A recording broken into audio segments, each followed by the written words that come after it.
Good day, traders and investors. My name is Roger Scott, and I'm the senior strategist for Wealth Press. Today is Thursday. It's February 10th. It is almost the end of the second week of February. Now, it's about 7:47. The market's going to open up in about an hour and 43 minutes, give or take. And as you can see here, we had a pretty good two-day run. A real good two-day run, and I'll get into that in a minute, but boy, oh boy, we're fragmented right now. The Dow's up 66, the NASDAQ is down 21, the S&P's all over the place. This is a market that doesn't have directional bias.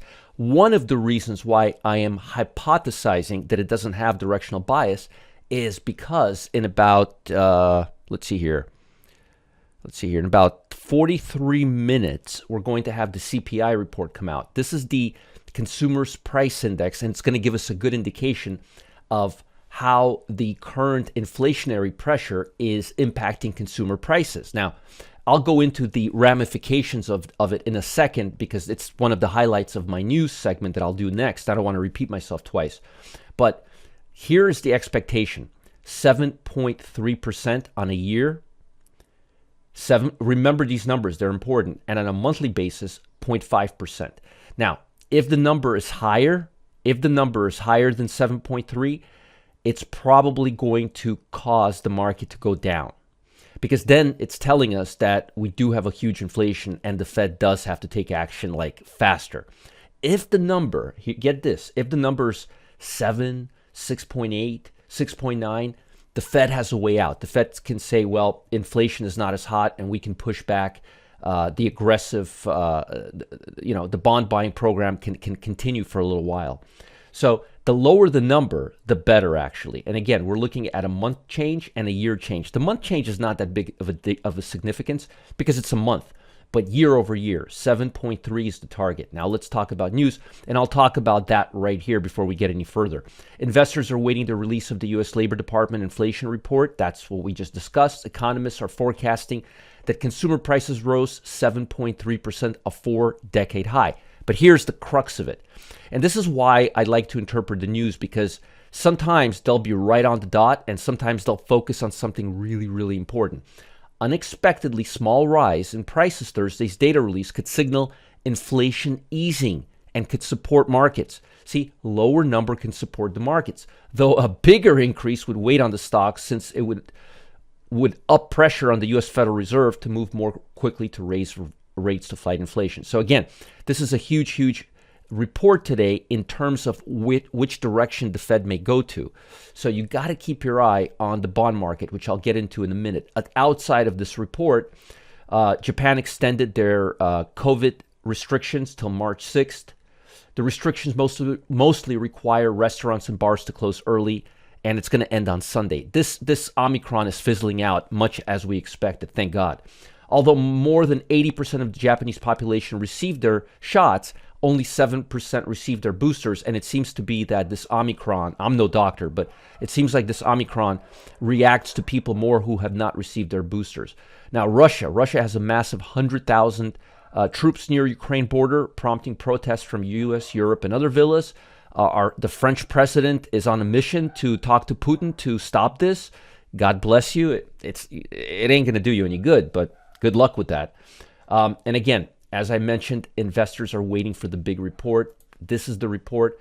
Aside from that, we also have jobless claims, but this is going to be the report that shapes this week's trading action. Now, looking at the bond market, this report is going to impact the bond market because inflationary pressure impacts bonds and bonds impact stocks. Now, what I'm liking here is that we're having divergence. See, lower lows, higher lows. This is telling us the momentum levels have bottomed out and it looks like they're going to rise right now. So I would be very, very cautious. I would be very surprised to see the bond market go lower from these levels, but anything is possible. The odds are much higher that the bond market will actually go higher to the highs and then cool off. But this divergence is a first sign that we've seen higher highs. Notice this part is higher than this high, but this on the bar, this is higher and this is lower, but this is higher. Divergence. When you see negative divergence like that, it's usually telling us that prices are going to reverse, at least in the short term, or pull back substantially. Now, I don't know any good reversal indicators, but this is a significant move in the right direction. Now, another move in the right direction, and I spent a bunch of time yesterday throughout the day sprinkling this in for you guys, but in case you missed it, yesterday we broke above the 200-day moving average on the consumer discretionary sector, and this is the major culprit. Notice it going down. Look at the bond market. Notice it going down. Consumer discretionary reacts to higher interest rates more than other sectors do.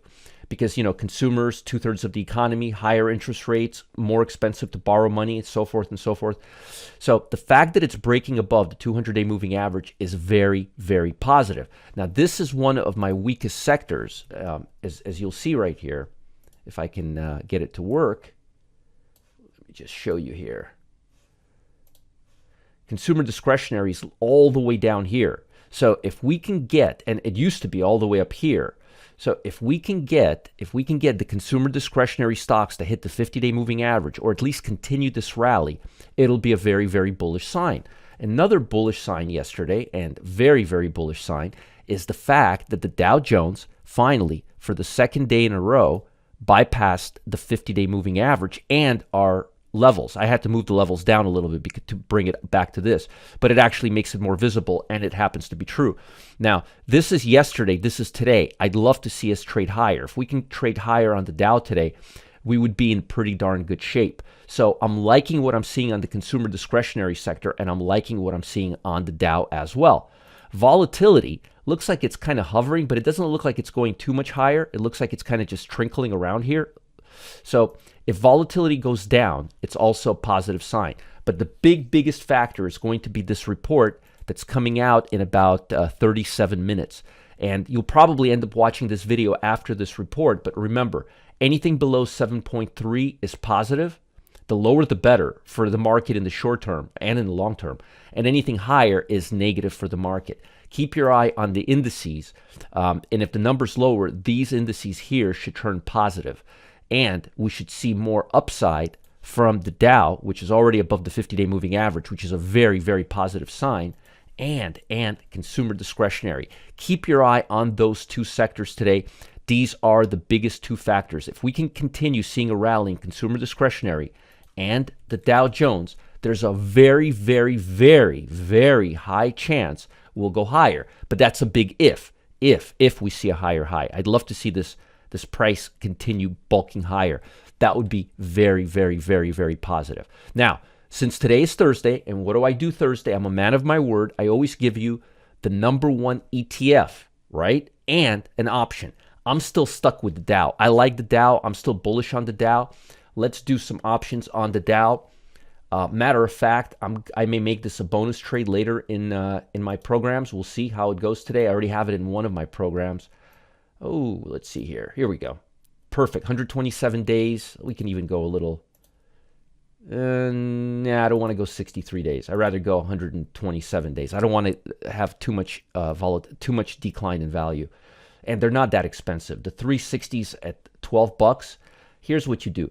You get the 365 or the 360 and you spread it. You spread it against the 380, 385. So you can get the 360 and offset it by the 380. You can get the 365 offsetted by the 385, but I would just stick to the 360. It has the best delta. So it'll give you a good sensitivity to the price of the underlying. So get the 360 and offset it with the 380. There you have a good spread. And if this thing continues moving, it'll move well. And if it doesn't move, we can get out right here below the 200-day moving average. So we don't have a huge downside, but the upside looks really good. And if we can break this 36,500, we're going to make new highs, old highs or new highs. We're going to test old highs. So the next few days is going to be very, very, very important. We're either going to crap out or we're going to take out these highs. And just to give you those levels on the S&P, and we're above the 200-day, but we're not above the 50-day. If we can cross the 50-day, which is at 460, it would be a very, very positive sign. So top ETF, DIA, strike price, 360 versus the 380. You can offset the 360 with the 380. Make sure to like my video, subscribe to my channel if you're watching on YouTube, stay ahead of the market, be the first to be notified when I post new videos. Bye, guys. Have a great, great day. Tomorrow's Friday. keep your eye on this report, and hopefully the number, fingers, toes crossed, is below 7.3. Bye.